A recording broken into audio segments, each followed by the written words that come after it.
Sister क्या नाम है आपका? मेरा नाम विभा है। कहाँ के रहने वाले हैं आप? मैं जयपुर राजस्थान की रहने वाली हूँ। 2012 में आपकी मैरिज हुई जी। और उसके बाद आपके पीरियड्स प्रॉब्लम आपको शुरू हो गई। यस। क्या हुआ था, अपनी खुल के गवाही के बारे में बताइए आप। मेरी 2012 में शादी हुई तो मैं और मेरे हस्बैंड 2-3 महीने बाद हम लोगों ने सोचा कि हम बेबी प्लान करें, तो बेबी नहीं हो पा रहा था। मतलब मेरे को एक मंथ में 2 टाइम्स पीरियड आते थे, 15-15 दिन का मेरा साइकिल हो चुका था। मैं मतलब परेशान हो चुकी थी। तो फिर हम लोग डॉक्टर पास गए तो डॉक्टर ने मेरे कुछ टेस्ट करे, तो टेस्ट करके उन्होंने बताया कि आपको पीसीओडी है, तो हार्मोन्स प्रॉब्लम है। तो मैं थोड़ी सी परेशान हो गई। तो पीसीओडी मतलब उन्होंने कहा कि कुछ मेडिसिन खानी पड़ेंगी। ये क्या होता है पीसीओडी, उसके बारे में खुल के बताइए, ये क्या प्रॉब्लम होती है? पीसीओडी में मतलब हार्मोन्स प्रॉब्लम होती है। इसके बारे में आप ब्रदर बताइए, आप क्या करते हैं बाय प्रोफेशन? मैं फार्मासिस्ट हूँ, मेडिसिन लाइन से ही हूँ। आप डॉक्टरी लाइन से ही हैं? हाँ। और क्या मतलब होता है पीसीओडी का? पीसीओडी एक हार्मोनल डिसबैलेंस डिजीज होती है जो लड़कियों के अंदर आजकल लाइफस्टाइल की वजह से होती है। तो उसकी वजह से इनके जो है पीरियड्स इरेगुलर हो जाते हैं, जिससे लड़कियों में वेट गेन होने लग जाता है, एग जो है प्रॉपरली बनता नहीं है और फेस पे बाल जो है ज़्यादा आने लग जाते हैं। इससे ये पहचाना जाता है।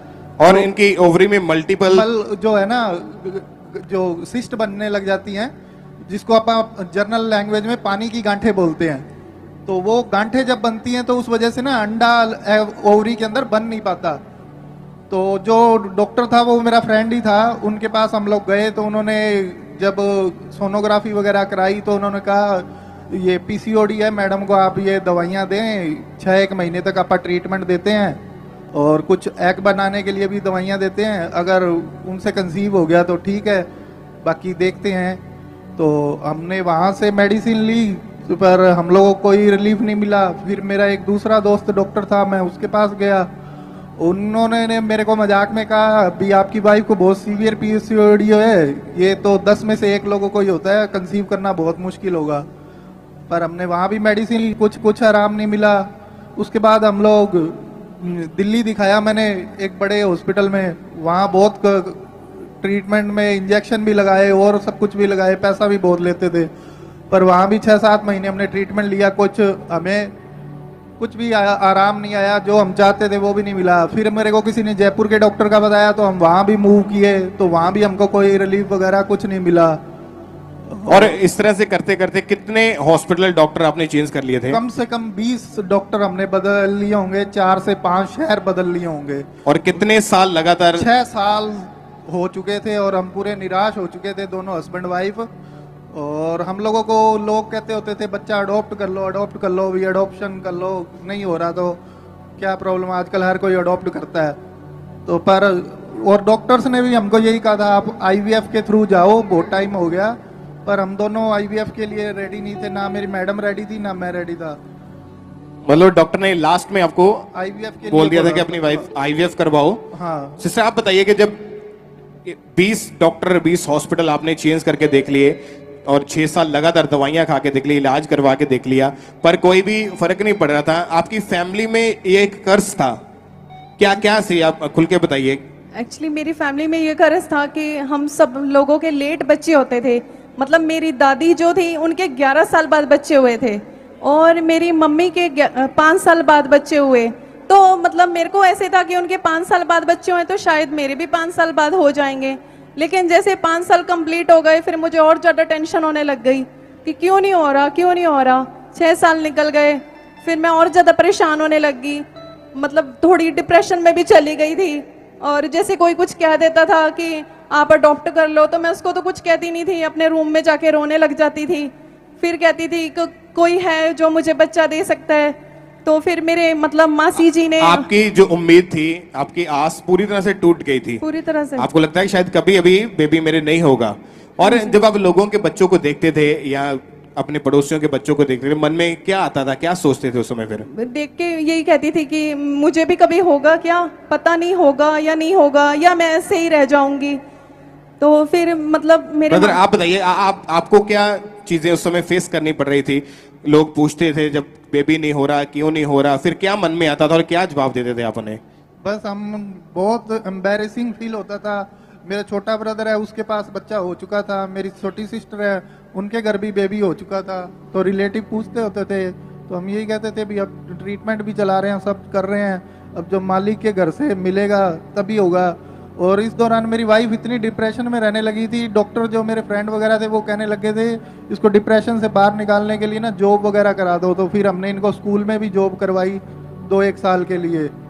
और फिर हमको इनकी मौसी जी हैं, उन्होंने खामरा चर्च के बारे में बताया। तो इन्होंने बात करी मेरे साथ, भाई ऐसे ऐसे करके कोई चर्च है, वहाँ प्रार्थना होती है, तो वहाँ आप प्रार्थना कराएं तो चर्च की मैं जाना शुरू करूं, प्रार्थना देखना शुरू कर दूं, क्या पता बच्चा कंसीव हो जाए। आपका क्या सोचना था उस समय जब आपको ऑलरेडी मेडिकल लाइन में थे? आप क्या बोलते थे उस तो समय? मैंने इनको यही कहा डांट के, मैं क्या, जब मेडिकल साइंस डॉक्टरों ने यही कह दिया लास्ट ऑप्शन आईवीएफ है, तो चर्च में जाने से या धर्म बदलने से जो है ना कोई बच्चा नहीं होगा। और मैं बच्चे के लिए ना तो धर्म आज बदलता ना कल बदलता। आपको लगता था कि शायद चर्च में धर्म जात चेंज की जाती है क्योंकि आप मसीह में नहीं थे, आपको पता नहीं था चर्च के बारे में? हाँ, और मैं मेडिकल लाइन से था, तो डॉक्टरों से मेरे बहुत क्लोज रिलेशन थे, तो मैं ये रिपोर्ट्स भी बहुत अच्छे से डिस्कस होती थी लोगों के बजाय।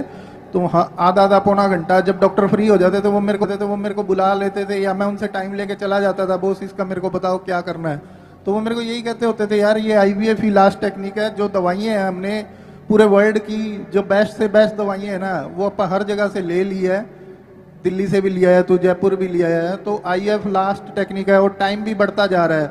फिर उसके एक लिमिट के बाद एग बनना भी बंद हो जाते हैं और बहुत सारी प्रॉब्लम्स आएंगी। तो हम लोग पर उसके लिए तैयार ही नहीं थे। फिर आगे की सारी बात तो मेरी वाइफ को ही पता है, जो है वो यही बताएंगी। सिस्टर आप बताइए, फिर जब आपकी मौसी ने आपको बताया खामरा चर्च के बारे में, क्या हुआ उसके बाद? फिर मेरी मौसी ने खामरा चर्च के बारे में मेरे को बताया, तो उन्होंने कहा कि तुम ऑनलाइन बेटा रिसीव करो। तो मैंने ऑनलाइन रिसीव करा, तो परमेश्वर ने मुझे फिर बेबी बॉय के साथ ब्लेस किया। तो नेक्स्ट मंथ मैंने जैसे अपनी रिपोर्ट चेक करी तो परमेश्वर ने मुझे पॉजिटिव के साथ मेरी पॉजिटिव रिपोर्ट आई, जो मेरी हमेशा नेगेटिव रिपोर्ट आती थी। तो तारीफ करें पहले जोर से, परमेश्वर के नाम को महिमा दें। सब परमेश्वर की तारीफ करें। हालेलुया। इनकी लाइफ में परमेश्वर ने बहुत बड़ा काम किया। अगर आपने ध्यान से इनकी टेस्टिमनी को सुना कि 20 डॉक्टर चेंज करके देख लिए, 6 साल लगातार इलाज करवा के देख लिए, लास्ट में डॉक्टर ने बोल दिया कि अभी आईवीएफ सजेस्ट कर दिया था कि आप आईवीएफ करवा लो। और जब चर्च के बारे में पता लगा, ये भाई खुद मेडिकल लाइन में थे, ये कहते थे अगर मेडिकल साइंस नहीं कर सकती तो परमेश्वर कैसे कर सकते? ये फेथ नहीं करते थे। इनको लगता था शायद चर्च में जाएंगे कोई धर्म चेंज होगा, लेकिन हम जानते हैं कि यहाँ पे धर्म चेंज नहीं होता, यहाँ पे जीवन चेंज होता है, यहाँ पे मन चेंज होता है। तारीफ करें पहले परमेश्वर के लिए। और जब इन्होंने विश्वास किया और प्रेयर को रिसीव करना शुरू किया, 25 जनवरी 2019 की ये बात है, उसमें जब परमेश्वर के दास ने प्रार्थना की थी, इन्होंने उस प्रेयर को अपने लिए पूरे फेथ के साथ रिसीव किया था। आइए हम अपनी टीवी स्क्रीन के ऊपर उस प्रार्थना को देखते हैं।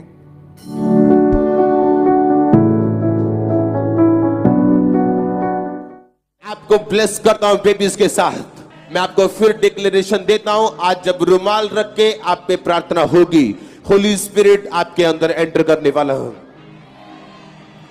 मसा आपके अंदर एंटर करने वाला हूं, परमेश्वर का स्पर्श आपको मिलने वाला है। आमीन। ऊंचाल और आशीष ले लो। और जैसे ही इन्होंने उस प्रार्थना को रिसीव किया, परमेश्वर ने इनके कर्ज को तोड़ा। और लेकिन शैतान नहीं चाहता था कि इनका ये कर्ज टूटे, वो फिर भी इनके ऊपर दोबारा से अटैक होते थे। और जैसे ही इन्होंने उस प्रेयर को रिसीव किया, तो कुछ दिनों के बाद जब चेक किया तो इनका प्रेगनेंसी टेस्ट पॉजिटिव आया। उसके बाद क्या हुआ सिस्टर? जब डॉक्टर के पास गए तो 8वें महीने में प्रेगनेंसी के, तो उसके बाद डॉक्टर ने कहा कि 8वें महीने मेरी पानी की थैली बिल्कुल फट चुकी थी।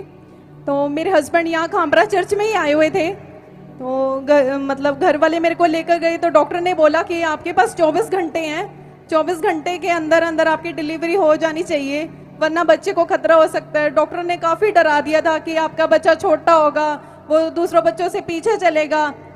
और अगर उसका कोई भी अंग छोटा हुआ तो हम कोई जिम्मेवार नहीं है, साइन भी करवा लिए थे। क्योंकि टाइम से पहले डिलीवरी हो गई थी और डॉक्टर ने बोला कि बच्चे को जॉइंडिस है, यस, पीलिया, उन्होंने बताया कि बच्चे को पीलिया है।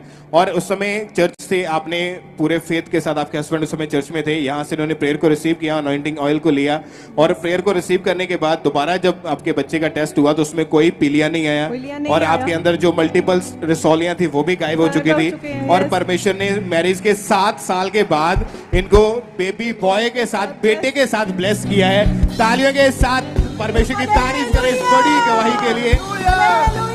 जोर से जीवित परमेश्वर के नाम को महिमा दे। ये बहुत बड़ी गवाही है, परमेश्वर ने इनकी लाइफ पे काम। अभी आपका बेटा कितने समय का हो चुका है? 3 साल का हो चुका है अभी ये। इसको कोई पीलिया का रोग नहीं है, कोई दिक्कत कोई नहीं, इसका अंग छोटा बड़ा नहीं है, कोई शरीर में जैसे डॉक्टर बोलते हैं अब नॉर्मल हो सकता है, ऐसा कुछ भी नहीं है। ऐसा कुछ भी नहीं है। ब्रदर आप बताइए, जब आप चर्च में आए थे तो आपको जब बताया गया था सुसमाचार के द्वारा चर्च के बारे में किसी ने, तो आपको लगता था यहाँ पे जात धर्म चेंज होती है। अभी आपका क्या कहना है, क्या कहना चाहते हैं आप लोगों को? मैं यही कहना चाहता हूँ, कुछ धर्म कुछ नहीं चेंज होता। आपके जीवन में जो है लाइफस्टाइल, जो भी आपकी बुरी आदतें हैं उसको छुड़ाया जाता है। और मैं सच कहता हूँ, जिस दिन मैं यहाँ चर्च में आया था तो मैं सिर्फ जांचने के लिए ही आया था, क्योंकि जो ऑनलाइन प्रेयर मेरी वाइफ है ना वो ही रिसीव कर रही थी, और इसने मेरे को बताया भी नहीं हुआ था भी मैंने ये ऑनलाइन प्रेयर रिसीव करी है। वो तो बाद में जब इसने मेरे को बताया, हमारे भाई कंसीव हो गया, तब इसने कहा मैं एक बात आपको बताती हूँ, मैंने आपको बताई नहीं। मैं क्या बताओ? कहती आपने मेरे को ये प्रार्थना और ये सब रिसीव करने से मना करा था, मैंने तो ये प्रार्थना से ही रिसीव करा है, और मेरा यही मानना है कि मैं तो जा नहीं पाऊंगी, आप उस प्रभु का धन्यवाद करके आओ मेरे ब्याह पे। और आने से पहले भी हमारे बीच में काफ़ी तू में हुई थी, पर इनकी जिद के आगे झुक के, और मैंने भी मेरे को भी ये था, मैं चलो देख के तो आता हूँ क्या चीज़ है क्या नहीं है। और मैं तो सिर्फ वो एक साइंस से होने के नाते जांचने के पर्पज से ही आया था भाई क्या कुछ रहता है, क्या सच है और क्या झूठ है। और मैं जब आया तब मैंने देखा भाई यहाँ सच में परमेश्वर के द्वारा, परमेश्वर के दास के द्वारा लोगों के जीवन में काम होता है। तो मेरी भी उस धारणा को जो है गलत साबित हुआ। मैं वहाँ परमेश्वर के द्वारा हमारे जीवन में बहुत बड़ा काम हुआ, तो मैं परमेश्वर का धन्यवाद करता हूँ। और आप लोगों से भी यही कहता हूँ भी परमेश्वर के बताए रास्ते पे चलें। कोई धर्म परिवर्तन और कोई ऐसी बात नहीं है, आप अपने लाइफ में या जो भी चीज़ें वो कहते हैं सिर्फ वही चेंज होता है। और तारीफ करें सब जोर से जीवित परमेश्वर के नाम को महिमा। खड़े होकर परमेश्वर की तारीफ करें इस बड़ी गवाही के लिए जो परमेश्वर ने उनकी लाइफ में काम किया। अपने हाथों को हिलाया ऊंची आवाज में थैंक यू जीसस बोलते हुए सब परमेश्वर के नाम को महिमा इस बड़ी गवाही के लिए जोर से तालियों के साथ परमेश्वर के नाम को महिमा दें।